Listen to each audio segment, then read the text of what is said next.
प्रिय विद्यार्थियों, कैसे हो? मुझे लगता है आप सभी अच्छे ही होंगे। हम आज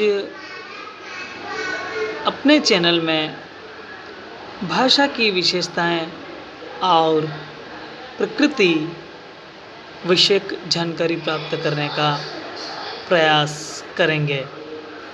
मैं doctor Lokendra Kumar, assistant professor Hindi, Shri Govind Guru राजकीय महाविद्यालय बांसवाड़ा, राजस्थान, अपने YouTube चैनल अंतर्गत यह प्रकरण आपके लिए लेकर के आया हूँ। तो आइए हम भाषा की विशेषताएं और प्रकृति को समझने का प्रयास करते हैं। प्रिय विद्यार्थियों, जैसा कि आप जानते हैं, हम पढ़ भी चुके हैं कि भाषा हमारे विचार विनिमय का एक बहुत श्रेष्ठ माध्यम है। यदि भाषा नहीं होती तो न जाने समाज का क्या होता, हम कल्पना भी नहीं कर सकते हैं। हमारे प्रत्येक विचार के लिए हमें भाषा की आवश्यकता पड़ती है। प्रत्येक मनुष्य अपने भावों, विचारों और मानसिक संकल्पना को भाषा के माध्यम से अभिव्यक्त करता है। प्रयास करें हम कि हमारी भाषा में श्रेष्ठता हो, मधुरता हो, विनम्रता हो, जिससे कि जो दर्शक या श्रोता है वह प्रसन्न हो। हम भाषा की प्रमुख विशेषताओं को देखते हैं तो पहली विशेषता हमारे सामने आती है, भाषा पैतृक संपत्ति नहीं है। जी हाँ प्रिय विद्यार्थियों, कोई व्यक्ति ये नहीं कह सकता है कि ये मेरे पिताजी की संपत्ति है या मेरे बाप की बपौती है। हम सभी जानते हैं कि हमारे समाज में संपत्ति को लेकर के आए दिन कई विवाद होते हैं, लेकिन देखिए, भाषा किसी की बपौती नहीं है या संपत्ति नहीं है। इसका एक उदाहरण मैं आपको बताता हूँ। यदि भारत में कोई जन्म लेने वाला बच्चा इंग्लैंड जाता है और उसका पालन पोषण इंग्लैंड में होता है, तो वहाँ पर उसे आंग्ल भाषा का परिवेश मिला और आंग्ल भाषा का परिवेश मिलने के कारण वह वहाँ अंग्रेजी भाषा बोलेगा। यानी कि इंग्लैंड वाले ये नहीं कह सकते हैं कि अंग्रेजी हमारी बपौती है, हमारी पैतृक संपत्ति है, और भारत वाले हिंदी या कोई प्रादेशिक भाषा को ये नहीं कह सकते कि ये हमारी पैतृक संपत्ति है, या कोई अमुक परिवार या खानदान ऐसा नहीं कह सकता कि ये हमारी पैतृक संपत्ति है। दूसरी विशेषता सामने आती है, भाषा अर्जित संपत्ति है। जैसा कि स्पष्ट है, यदि भाषा पैतृक संपत्ति नहीं है तो आखिर वो संपत्ति है कैसी? तो प्रिय विद्यार्थियों, भाषा एक अर्जित संपत्ति है और भाषा का अर्जन समाज में रह कर के किया जाता है। हम एकांत में रहें तो ठीक है, कुछ मानसिक संकल्पना हम कर सकते हैं, कुछ विचार कर सकते हैं, लेकिन एक सीमा तक। उसके बाद में जब हमें उसके प्रयोग की आवश्यकता पड़ेगी तो मुझे लगता है आप और मैं, हम सभी असफल हो जाएंगे। जब शिशु समाज में रहकर अर्जन करता है तो वह ये नहीं देखता है कि ये मेरे घर के सदस्य हैं या बाहर के सदस्य हैं। वो समाज है, वो पूरा समाज है, और पूरे समाज में उसे कहीं पर भी भाषा प्राप्त हो सकती है। हम भाषा अर्जित संपत्ति है उसका एक बहुत अच्छा उदाहरण देखें तो भारत में जन्म लेने वाला शिशु है, यदि फ्रांस में जाएगा, वहाँ के वातावरण में पलेगा बढ़ेगा, तो वह फ्रेंच बोलेगा, क्योंकि उसे वातावरण ही फ्रेंच भाषा का मिला है। अगला बिंदु है, भाषा अत्यंत सामाजिक वस्तु है। प्रिय विद्यार्थियों, हमने अभी अभी देखा कि भाषा पैतृक संपत्ति नहीं है और भाषा अर्जित संपत्ति है। तो भाषा का अर्जन वह समाज में रह कर के करता है। और समाज में रह कर के जब शिशु है वह भाषा अर्जन करता है, उसका उच्चारण करता है, उसका व्यवहार करता है, धीरे धीरे वह बड़ा होता है और उसी भाषा को बोलने समझने लगता है। समाज के सारे व्यवहार वह उसी भाषा में करता है। तो यहाँ स्पष्ट है कि भाषा एक तरह से समाज की विषय वस्तु है, वह समाज में रह कर के ही सीख सकता है। यदि आप समाज से बाहर की परिकल्पना करते हैं तो उसका प्रयोग लघु मात्रा में हो सकता है, निम्न मात्रा में हो सकता है, लेकिन बहुत ज़्यादा उसका प्रयोग संभव नहीं है। भाषा का अर्जन अनुकरण द्वारा होता है। प्रिय विद्यार्थियों, हम सभी जानते हैं हम समाज में रहते हैं और समाज में रह करके हम न सिर्फ भाषा अपितु कई चीज़ों में हम हमारे से पूर्व के व्यक्तियों का अनुकरण करते हैं। हमारे वो व्यक्ति हमारे घर परिवार समाज हमारे कार्यस्थल कहीं के भी हो सकते हैं। जब बच्चा छोटा होता है तो वह माँ से भाषा सीखता है। हम देखते हैं कि माँ जब बच्चे को दूध कहती है तो धीरे धीरे वह बच्चा भी दूध कहने का प्रयास करता है। ऐसे ही माँ को पता है बच्चे को पानी की ज़रूरत पड़ेगी तो वह पानी या उसके समानार्थक किसी शब्द का प्रयोग कर दिए धीरे धीरे बच्चा वह सीख लेता है और उसे अपने व्यवहार में लाता है। मैं जिस क्षेत्र में रहता हूँ वागड़ क्षेत्र में, यहाँ पर माँ है वह बच्चे को पानी के लिए भू शब्द का प्रयोग करवाती है। तो कहती है बेटा भू पीना है, तो बच्चा सीखेगा हाँ भू का मतलब है वह पानी है। धीरे धीरे बच्चा वह अनुकरण के द्वारा सीख लेता है।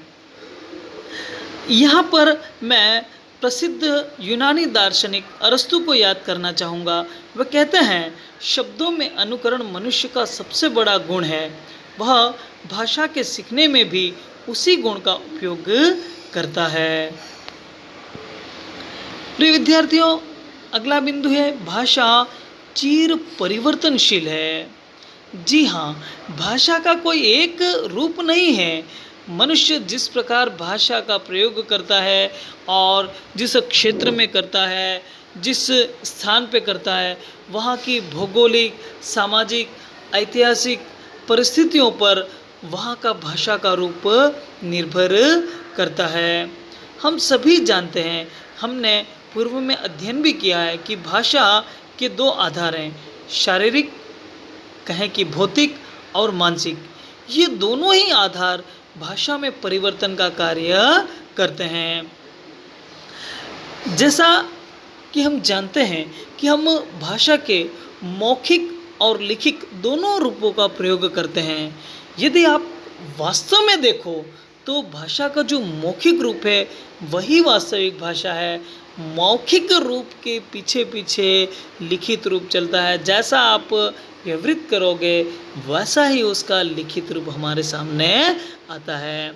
और फिर हमने अभी अभी देखा कि भाषा में अनुकरण का गुण होता है। हम अनुकरण के द्वारा सीखते हैं। तो निश्चित तौर पे जब हम अनुकरण करेंगे तो प्रत्येक व्यक्ति की शारीरिक दशा अंगों की बनावट एक जैसी नहीं होती है। मान लीजिए कोई बच्चा है वो थोड़ा सा हकलाता है तो फिर वह उस प्रकार की भाषा बोलेगा। इस तरह हम देखते हैं कि भाषा के रूप परिवर्तित होते रहते हैं, उसमें सदा ही कुछ न कुछ परिवर्तन आता रहता है। भाषा का कोई अंतिम स्वरूप नहीं है। प्रिय विद्यार्थियों, भाषा एक सामाजिक संपत्ति है और सामाजिक संपत्ति का कोई अंतिम स्वरूप नहीं होता है। प्रत्येक समाज के लिए वह उपयोगी है। भाषा के स्वरूप को यदि हम देखें तो भाषा का स्वरूप तो बहते पानी के समान है। वह तो निरंतर प्रवाहमान रहती है, हम उसे व्यवहृत करते हैं और वह पीढ़ियों पीढ़ियों के साथ में सदियों सदियों तक चलती रहती है। और भाषा का वह सौंदर्य हमें आज भी दिखाई देता है।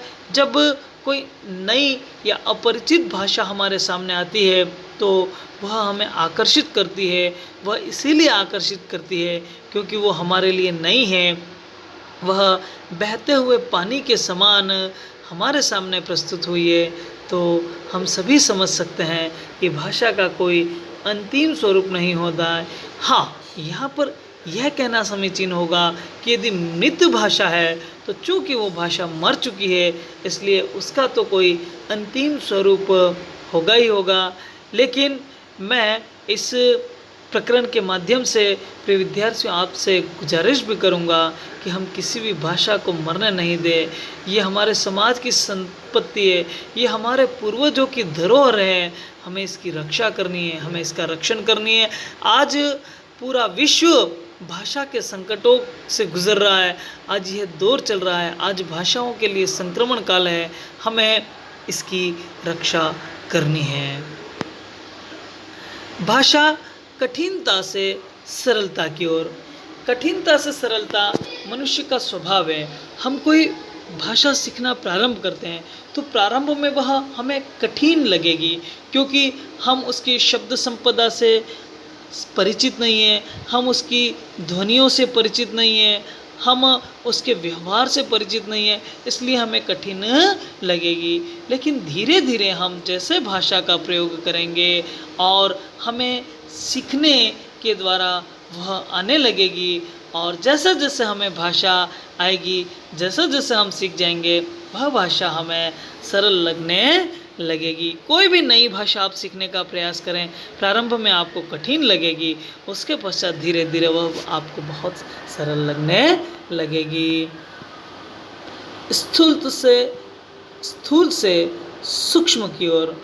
जी हाँ, भाषा का जो आरंभिक रूप होता है वह स्थूल होता है और धीरे धीरे उसकी सूक्ष्म रूप की ओर हम बढ़ते हैं, क्योंकि जब भाषा जन्म लेती है तब वह अप्रौढ़ होती है, उसमें व्याकरणिक अशुद्धियाँ रहती हैं, उसकी शब्द संपदा, ध्वनि संपदा, वाक्य रचना, उसके लोकोक्ति, मुहावरे, पर्याय, विलोम, ये सभी अस्पष्ट रहते हैं, इसलिए ये स्थूल रूप रहता है। धीरे धीरे जब किसी भाषा का व्याकरणिक रूप बन जाता है, जब उसका व्याकरण बन जाता है, जब उसकी नियमावली बन जाती है, तो वह भाषा फिर अपने सूक्ष्म रूप को प्राप्त करती है, और भाषा के सूक्ष्म रूप में हम हमारे मनोभावों को अभिव्यक्त कर सकते हैं।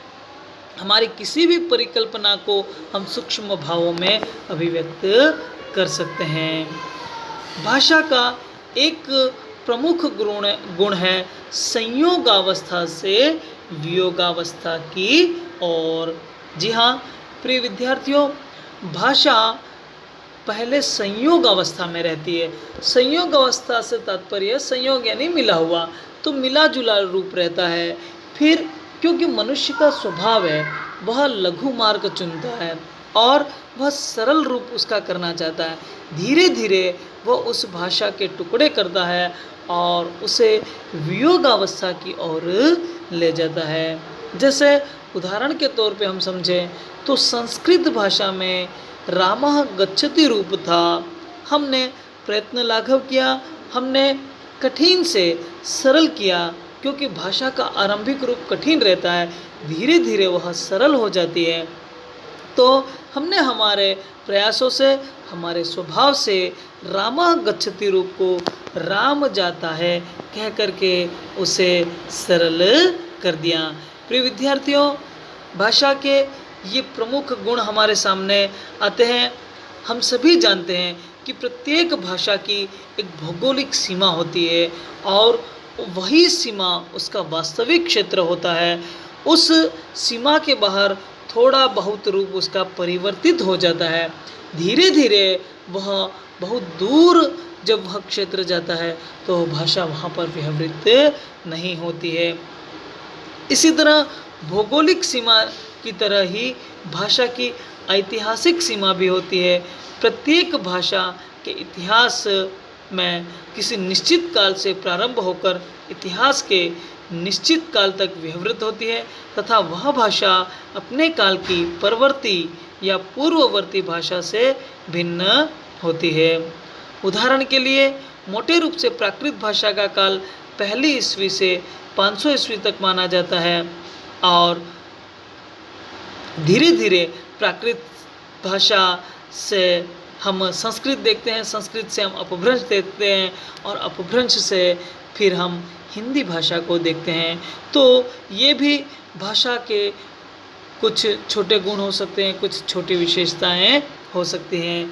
इस प्रकार प्रत्येक भाषा का एक मानक रूप होता है, वह भी हम सभी जानते ही हैं।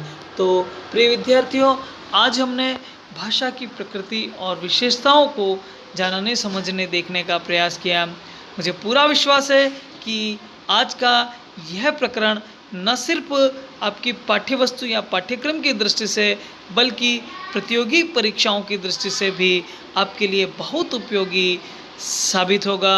मैं आपकी कुशलता की कामना करते हुए यह प्रकरण यहाँ पे ही पूर्ण करता हूँ। यदि आपको आज का यह प्रकरण, यह वीडियो समझ में आया, पसंद आया हो तो आप लाइक कीजिए, शेयर कीजिए, पसंद कीजिए और इस YouTube चैनल को सब्सक्राइब कीजिए। धन्यवाद।